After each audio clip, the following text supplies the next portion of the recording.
எல்லாருக்கும் நமஸ்காரம். இன்னைக்கு நம்மாழ்வாருடைய திருவாய்மொழியில் கோவில் திருவாய்மொழி பகுதியில்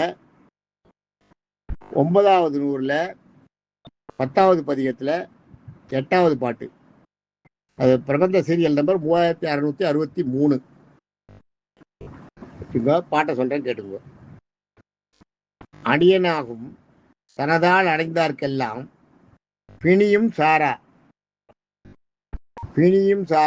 பிறவி கெடுத்தாலும் மணிப்பொன் எய்த மதிழ்சூழ் திருக்கண்ணபுரம் படிமின் நாளும் பரமேஷ்டிதன் பாதமே அப்படிங்கிறதாக இது பாட்டு.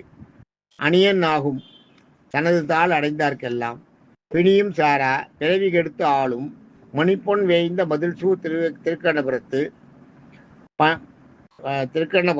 பணிமின் நாளும் பரமேஷ்டிதன் பாதமே அப்படிங்கிறதாக பாட்டு. இது இந்த பாட்டுக்கு அர்த்தத்தை சொல்கிறேங்க. அணியன்னா இந்த இடத்துல அணியன் ஆகும்னா எளியவன் அர்த்தம். அணியன்றது இந்த இடத்துல அருகில் இருப்பவன் எளியவன் அர்த்தம். அணியனாகும் எளியவனாகும் இங்கே அருகில் இருப்பவன் என்ற பொருள். அணியன்றது எளியவன், இங்கே நமக்கு ரொம்ப பக்கத்துலேயே இருக்கான், ரொம்ப தூரம் நீங்கள் தேடியெல்லாம் போக வேண்டியல, உங்கள் பக்கத்துலேயே இருக்கான்ற அர்த்தம். அந்த மாதிரி இருக்கின்றவன் அணியனாகும் தன்னுடைய தாள்ன்றது திருவடி பாதம், அடைந்தார்க்கு தன்னுடைய தாளை பற்றி தன்னை சரணாகதி அடைந்தவர்களுக்கு எல்லாம் எந்தவித வித்தியாசமும் இன்றி, எந்த ஜாதியாக இருந்தாலும் எந்த மதமாக இருந்தாலும் என்ன கீழ் பிறவியாக இருந்தாலும் மேல் பிறவியாக இருந்தாலும் யாராக இருந்தாலும் தன்னுடைய பாதத்தை சரணாகதி அடைஞ்சிட்டா போகிறோம். அதான் திருப்பணாளர் கதை சொன்னேன் பாருங்க போன பாட்டில். அது மாதிரி தான், அது மாதிரி நிறைய இடத்துல அவர் பண்ணியிருக்காரு. நிறைய இடத்துல இந்த சேதாவுக்கு பண்ணது, பக்த நாமதேவுக்கு எவ்வளவு பண்ணியிருக்காரு, பிராமணனுக்கு, எல்லாருக்கும் அது வித்தியாசமே கிடையாது. அவருக்கு எந்த வித்தியாசமும் கிடையாது. அதுதான் சொல்றேன், தன் பாதம் அடைந்தார்க்கு எல்லாம் எந்த வித்தியாசமின்றி பிணியும்னா துன்பம்ன்ற பிணின்னா வியாதி ஒரு அர்த்தம் தான். வியாதி தான், வியாதியும் ஒரு துன்பம் தானே. துன்பமே ஒரு வியாதி தானே. நம்மளுக்கு வர கஷ்டம் இருக்கே, அதையே நினச்சிட்டு இருக்கோமே, அதுவே ஒரு வியாதி தான். ஆக துன்பத்தையும் சேர்த்து தான் வியாதி. துன்பம் எனும் பிணியையும், அதுதான் பிணியும் சாரான்னா சேராமல், நம்மளை சேராமல், துன்பமோ பிணியோ நம்மளை சேராமல் பிறவி கெடுத்து ஆளும். பிறவி கெடுத்து, இதைத்தான் நம்ம ஆகணும். பிறவி கெடுத்துன்னா இந்த பிறவி இருக்கு இல்லையா, இந்த பிறவி இதோட முடிச்சு நம்மளை வழிகுடத்துக்கு கூட்டு போவார்னு பிறவி கெடுத்து ஆளும். அதான் வழிகுடத்துக்கு கூட்டு போகக்கூடிய பெருமாள்னு அர்த்தம். நம்ம பிறவியை கெடுத்து பிறவி பயனை, அதுக்கு தானே நம்ம இவ்வளவும் பண்ணுறோம். அடியாருக்கு பெருமாளையே கதின்னு இருக்கிறது என்ன, என்னோட பிறவிப்படி இனிமேல் நான் பெறக்கூடாது.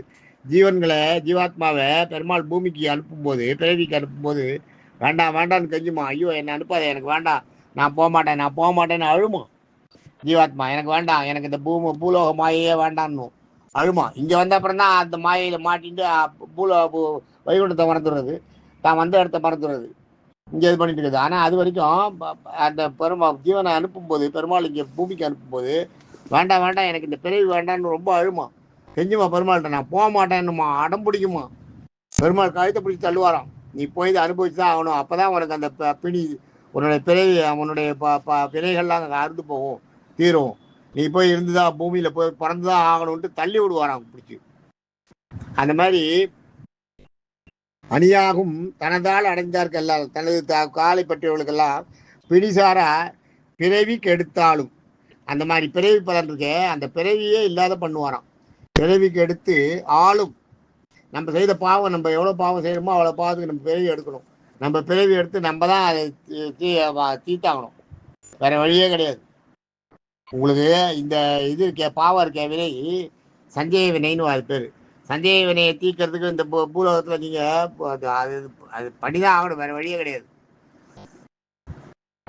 சஞ்சய வினைன்றது நம்ம செஞ்ச பாவம், இப்போ செஞ்சுட்டு இருக்க பாவம், இந்த பாவம் சேரது, இந்த பாவத்தை நம்ம தான் கழிச்சாகணும், வேற வழியே கிடையாது.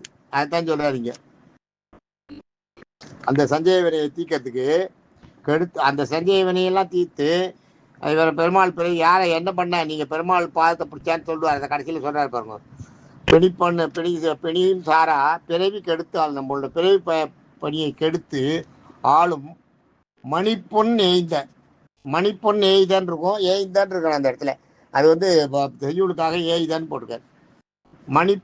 மணிப்பொன்னா மணிகளும் தங்கமும் தங்கமும் நவமணிகளும் வேய்ந்த அதை அந்த செவத்துல பதிச்சிருக்கான், அந்த பதில் செவத்துல பதிச்சிருக்கான். வேய்ந்த மதில் சூழ் திருக்கண்டபுரம், திருக்கண்டபுரத்து பெருமாள் கோயிலை சுற்றி இருக்க மதில் செவத்துல இந்த மணியும் பொண்ணும் பதிச்சிருக்கான்.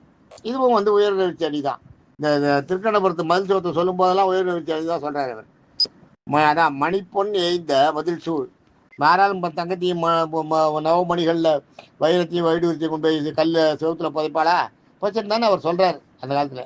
அதான் உயர்வு அணி. அதாவது அவ்வளவு ஆடம்பரமா அவ்வளவு அலங்காரமா இருந்தது அந்த கோயில் செவரு, அவ்வளவு பணக்கார தோரணையில இருந்துதான்.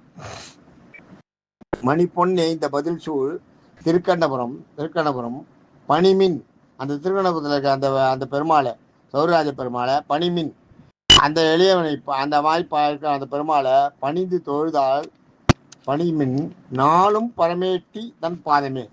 பரமேஷ்டி, அது இஷ்யூ வரக்கூடாது, சான்ஸ்கிரிட் வேர்டு வரக்கூடாதுன்னு பரமேஷ்டின்னு சொல்கிறேன். அந்த அந்த இதில் கூட வரும் அந்த பாட்டு ஒன்று, பல்லாண்டு என்று பவித்திரனை பரமேஷ்டி. பல்லாண்டில் கடைசி பாட்டு வரும் திருப்பல்லாண்டில், பல்லாண்டு என்று பவித்திரனை பரமேஷ்டியை வெண்ணா பல்லாண்டு என்று பவித்திரனை பரமேஷ்டியை உள்ளாண்டார் தன்னை வில்லிபுத்தூர் விஷ்ணு சொல், விண்ணாண்டார் தன்னை வில்லிபுத்தூர் விஷ்ணு சித்தல் விரும்பிய சொல் நல்லாண்டு என்று நவீனிருப்பார் நமோ நாராயணன் என்று பல்லாண்டு பரமாத்மனை சூழ்ந்திருந்து ஏற்றுவோம் பல்லாண்டு அப்படின்னு வரும். ஆனால் பல்லாண்டு என்று பவித்திரனை பரமேஷ்டியை வில்லாண்டார் தன்னை வில்லிபுத்தூர் விஷ்ணு சித்தன், அந்த மாதிரி அது வரும். அதில் பரமேஷ்டின்னு வரும். இஷ்டின்றது இஷ்டு தான் வரணும். இவ தமிழ் சுத்த தமிழ் எல்லாத்தையும் சொல்லணுன்றதுக்காக பரமேஷ்டின்னு மாற்றிட்டு இருக்கா. நாளும் பரமேஷ்டி, அந்த பரமேஷ்டி தன் பாதமேன்றது எளியவன், இங்கே அருகில் இருப்பவன் என பொருள். பரமேஷ்டின்னா நம்மளை எப்போ நம்மளை காப்பாற்றுறதுக்காக நம்ம கூடயே இருப்பாரான், ஆனால் நமக்கு தெரியாது. அவனுடைய பாதத்தை பணிஞ்சு அவனுடைய திருவடியை பற்றி அவனை சரணாகதி பண்ணீங்கன்னா உங்களுக்கு இந்த பிறவி கெடுத்தாண்ட பலனை எல்லாம் கொடுப்பான். பிணியும் சேராது, உங்களுக்கு பிணியும் சேராது, பிறவி பலனை கெடுப்பான். அதனால அவரை போய் எல்லாரும் பணிஞ்சு அவரை சரணாகதி அடைக்கும், திருக்கண்டபுரம் பெருமாளை சரணாகதி அடைக்கும்னு சொல்றார். அருமையான பாட்டு இது. நாளைக்கு அடுத்த பாட்டை பார்ப்போம். தேங்க்யூ.